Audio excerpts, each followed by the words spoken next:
It's tourney time, and with FanDuel's Dog of the Day, you could get a daily profit boost during the College Conference Championships to bet on any underdog. So get ready to celebrate some upsets.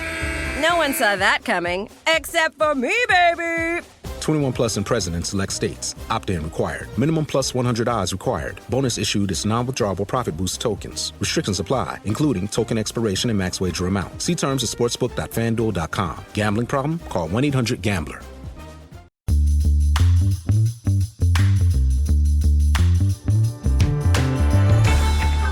Hey everyone, welcome to this edition of Keep Watch Pass on the It's Not That Bad podcast channel, a proud member of the Pantheon Podcast Network. Now, I don't know about you guys. When you listen to podcasts, do you sit back with a bevy? Do you have a beer?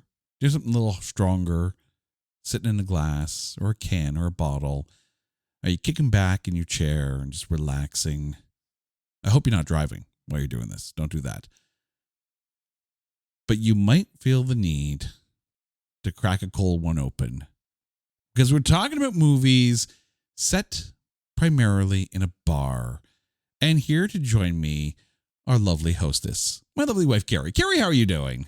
I'm doing great. How are you? I'm feeling thirsty already. You know what? You're saying this, and I am without a drink at the moment. Well, I feel bad. It's not that it's illegal, but it's general good practices to not drink and pod at the same time. Well, we've been breaking the rules then. I don't know. Then tune in next week when we do have a drink in us, and then we'll be okay. Pepsi doesn't count. Pepsi doesn't count. Well, Pepsi counts for me. Doesn't cut it. I know. We're just trying to get sponsored here. Pepsi's great. All right. So we are talking about films that are primarily set in bars. At least for my picks, I went with movies that are primarily set in bars. The kind of film where at the end of the flick, you definitely know the name of the bar in the film because it is a major setting. Did you set yourself any rules, any criteria for your picks? Not really. As long as a bar was a prime location that you come back to. See, I made my picks where the bar is almost a character in and of itself. Well, I was sad that we are not covering the obvious, and that would be the TV series Cheers. I mean, you want to go where everyone knows your name. Well, exactly, right? And the Cheers bar was very much the main character. Well, let's also not forget the bar that was in How I Met Your Mother, because that's basically like a major setting there as well. So, no, we don't cover TV shows on this podcast. We only cover films. Yeah, but what was that bar called? Nobody knows. They just always went there. No. People know. I know. I just can't remember it right now. And I don't have my notes in front of me for that because I didn't study the TV show. We're a movie podcast. Don't make me look up things. I didn't study for the assignment today. Let's see if by the end of the show I remember what the hell the bar's name is. Okay, so here we go. We're going to talk about movies set in bars. And we're going to pick 3 films each. A keep, a watch, and a pass. The keep is one that is straight up top shelf liquor. The watch is one that is, it's okay or it's on tap. And the pass is one that you're basically playing Lotto 649 this one. I was going to say, what if we're ordering 649? Oh, dear God. Have you ever done that? Have you ever done 649? No, but I have to admit that some bars I go into and I literally sit there and count and I'm like, I don't know how that mix would go. Okay, so let me explain here before we get into our picks here. For those of you who don't live in the lovely province of Ontario, let me explain what Lotto 649 is. So obviously Lotto 649 is one of our lotteries that we have here in the province. But however, if you go to a bar and you want to play Lotto 649, you take a shot of the 6th bottle from the left, a shot of the 4th bottle from the right, and a shot of the 9th bottle from the left, and you mix it all into one drink. Dear God help you if you try this. We may kill somebody with this. We may actually kill somebody with this.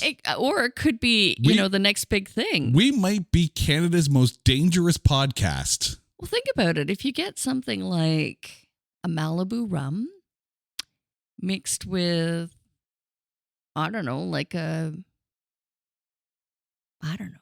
You know what would happen? Like a peach schnapps. I would end up with like Jaeger, Fireball, and Gold Schnapps and like put it all in there and be like, dear God, dial 911. And when I hit the floor, dial 1. Like Jack and, I don't know, tequila and vodka. They'll find me next to Jimmy Hoffa. I can see it now. All right. Gary, I'm going to start with you. What's your keep bar movie? Well, we've spoken about this movie on It's Not That Bad, and I am getting served by Mr. Tom Cruise himself at the cocktail. Cocktails and Dreams. Cocktails and Dreams. That's it. That is the worst name for a bar. I'm saying it right now. But remember, too, if I remember correctly, was Flanagan's was the first bar. That's the it. main one. That's it. And he wrote that poem. Coughlin, yeah, and don't forget Coughlin's Law, right? But no, the goal was to make Cocktails and Dreams. And the thing is, I was really surprised that film qualifies. I understand why it does from a critic's point of view, because there are some slightly problematic things with that film when you actually go in and analyze the plot and the characters' actions. But holy crap, if the film wasn't a mood and turned bartending, literally, this was the film where people watched it and then they went home and they went into like their parents' bar and they grabbed a bottle and they started flipping it and guaranteed they dropped one. And I'm sorry that I did that. And the soundtrack was killer too. Oh, do you know how many times, and I'll be honest with this, one song gets stuck in my head anytime we watch that film, and it's not one of the major ones. It's not. It's Run for the Shelter of Your Love. That is a fantastic song, and it wasn't one of the main singles. And no, not Kokomo. No, I like the one though when they're in the bar and he's flipping. And oh yeah, it's like the big show and people are cheering him on. I'm in love. I'm all shook up. Mm-hmm. Yeah. No, it's Run for the Shelter of Your Love for me. No, it is. It's a moment. That film is a moment. And yeah, every bartender when that film came out, flipping the bottles around. I'm almost disappointed when I go into a bar and they don't do that. Yeah. You if you ever wondered, dear listeners, why plastic pop bottles were made, thank Tom Cruise. I'm pretty sure that's the reason. Yeah, because no one wants to try and get Coke out of your floor. Not going to happen. All right, I'm going with another film that we have talked about on It's Not That Bad already. Going to take a trip down to the Double Deuce and listen to the 3 rules. Be nice. Be nice. Right? Roadhouse. Yes. You want to talk about another film that, you know, it Cocktail for bartenders and Roadhouse for bouncers. It was like literally the 80s glorified everything that was being in a bar. Not to mention the fact that you had, Patrick Swayze. It's such a cheesy performance, but Patrick Swayze just makes it look awesome. Sam freaking Elliott in that film when he's not grumbling. And of course, the Jeff Healey Band. Gotta give props to Canadian blues rockers, Jeff Healey Band. Really like a hello to the world kind of moment for that band. And they slayed it. And the fact that they actually gave Jeff Healey more to do than just be in the band, like he became almost a point of character reference for Patrick Swayze in that film, just because, obviously this is a band that's been playing around. Patrick Swayze's clearly worked at these kind of bars before. So, of course, their paths are going to have crossed. I love the fact that Jeff Healey's in this. And yeah, I was never a bouncer. Our friend Gomez from the Sleevy G show, of course, loves that film. But yeah, for whatever reason, bars were the coolest thing in the 80s and movies were made about them. No, but you have played in enough bands that and seen enough bar fights. I empathize with Jeff Healey in this movie so much. So much. Like, just keep playing. There are some bars where I thought the chicken wire should have been put up in front of the stage. Oh my God. Put them in a cage. Yeah, pretty much. Put the band in the cage. Oh boy, oh boy. All right. For my watch pick, speaking of bands and bars, I'm going down to the Bourbon Room for Rock of Ages. Ah, okay. Now, the stage play is fan-freaking-tastic. The soundtrack is all its 80s glory. Love it. This musical is so much better than the critics gave it. Now, I can do without the Tom Cruise performance in this as the lead singer of Arsenal. But Julianne Hough as Sherry, seeing Steeler, brought the exact kind of personality you wanted to Sherry in this. And for those who say the book is better than the movie, you're usually right. And for those who say the stage play is better than the movie, sometimes you're right. But also watch carefully when you have the protest going on outside the Bourbon Room near the end scene. So you got like the churchgoers on the one side, then you got the rockers on the one side. Take a look in that group of rockers. One Miss Debbie Gibson is in the crowd. No way. Oh, yes. Really? Yeah. Okay, I'm going to have to watch it again. I had no idea. Well, we could cover it for It's Not That Bad because it does actually qualify. That's literally like you spotting, and you spotted, not I, but Mr. Joey Joe McIntyre. Yeah, the wedding scene in New Year's Eve. Yeah, no, I understand that this is what we do. Okay, well, it was easy in New Year's Eve because every single actor was in that film. So all I had to do is point, oh, there's somebody, and then I'll go and figure out who that somebody is. That's the kind of film New Year's Eve was. But no, I think the thing with Rock of Ages is that the music carries the story. The music always has carried the story. You do have great performances. This was a fantastic performance by Julianne Hough. I stand by that one, and I would happily cover this film on It's Not That Bad any day. All right, Carrie, over to you. What's your watch pick? I am watching another movie where the bar becomes such a pivotal character, and that is Trees Lounge. Yes. The bar, literally, it's Buscemi's go-to. Mm-hmm. Like, that's literally where the majority of the scenes take place. And it's not a fast-moving movie. No, not at all. But you go so in depth into the life and the story of Buscemi's character. And it's just so, so well done. Yeah, since we're talking about Canadian artists and films, while he's not actually in the film, he wrote the song Trees Lounge. We're talking about Hayden. And if you've not had a chance to listen to Hayden, holy crap. Sit down, dive in, because there is some good emotional music coming out of there. Most specifically, the live. Yes. Listen to the live disc. Okay. So we had a chance. Let me explain. We had a chance to go see Hayden when he was recording his live at Convocation Hall performance. And starts to play this song. And you have to understand, Convocation Hall, it's like this small music hall at the University of Toronto. And Hayden is not exactly upbeat music, very withdrawn. So as soon as he starts playing Trees Lounge, you hear this scream on the CD. Ah!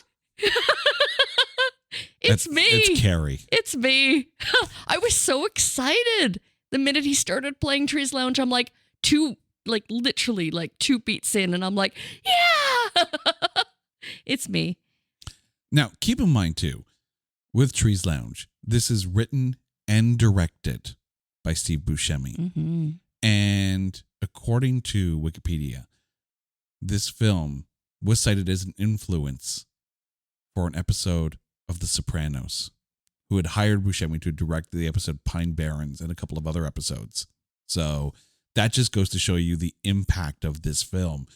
But aside from Buscemi, Chloe Sevigny in this, so good. And yeah, it's very much a character piece. It's a character performance from everyone in this. Listen to this cast. Steve Buscemi, Chloe Sevigny, Anthony LaPaglia, Carol Kane, Mimi Rogers, Debbie Mazar, Samuel L. Jackson, Michael Imperioli. Like, fantastic cast. If you haven't watched this Buscemi written, directed, starring vehicle, you need to. And listen to the soundtrack too. And you'll never look at an ice cream truck the same way again. Nope, never, never. All right. So for bar movies to pass on, what are you going with? Well, I am passing from one bar to the next, to the next, to the next, until I drink my way to the world's end. And I have to say that it kills me to pass on this because I remember, like, not too long ago, it was in the recent past, and I don't know, I felt like I needed to watch this, and I searched it on, every streaming service, and I finally tracked it down, and I watched it, and it was underwhelming. It was almost kind of like I expected more from it. I wanted it to be funny, or I really wanted to like it. But by the end, I was just kind of like, okay, this is just getting annoying now. Like it I don't know. What did you think? Like when we did the rewatch, I guess I remembered it to be better. It's also my pass. Ah. So I'm in the same boat as you. I wanted to like this. Yes. Like, I love Shaun of the Dead. Shaun of the Dead's a classic. Hot Fuzz is fun too. I really wanted to like this. And then when you find out it's also a sci-fi film. And I'm like, okay, I really want to like this. And I tried. Mm-hmm. And I tried. And I mean, I like the story of the guy who can't let go of that younger glory. Mm-hmm. Simon Pegg's inability to move on from that time, from that moment in time in his life. That's a story into and of itself. You don't need blue goo head filled aliens. But you know what, though? It's almost kind of like, what did it want to be? Did it want to be kind of more like a Tag or Grown-Ups, right? Or did it want to be more like, I don't even know, The Hitchhiker's Guide to the Galaxy? You know what I mean? It's kind of somewhere in between. Yeah, and I don't know if you can take that kind of film and walk into different lanes. You either need to be like a proper sci-fi, like there's a way to do this in a very Doctor Who-esque kind of way, but I don't think it works in that kind of sense. I think you needed to have a cross between some kind of Tag meets The Big Empty kind of thing or something like that, but not make it a sci-fi film. And I understand that was the goal, is to have this human story within like this weird fantastical. I wanted to like it. I did. Me too. But I really did. But I didn't. Yeah. Well, at least you're not the only one. At least we agree. For once. For once. All right. Carrie, remind our listeners what your keep, watch, and pass picks are for bar movies. I am keeping Cocktails and Dreams, watching Trees Lounge, and passing on The World's End. All right. I am keeping Roadhouse. I am watching Rock of Ages. And I, too, am passing on The World's End. Gary, thank you so much for this. And to you, our dear listeners, well, you guys know the drill. If there's a topic that you want us to cover on Keep, Watch, Pass, or a movie that you want us to cover on It's Not That Bad, hit us up on social media at Not That Badcast, or go to our website at notthatbadcast.com. And while you're there, if you want to help us buy more alcohol so we can do more shows, we have a merch section. So if you want to buy a shirt, you want to buy a notebook, coffee mug, whatever, everything that you purchase helps us to continue to make these shows for you. Carrie, thank you so much. Until next time, she's Carrie, I'm Jay. You guys are awesome. This is Keep, Watch, Pass on the It's Not That Bad podcast channel, a proud member of the Pantheon Podcast Network. Take care.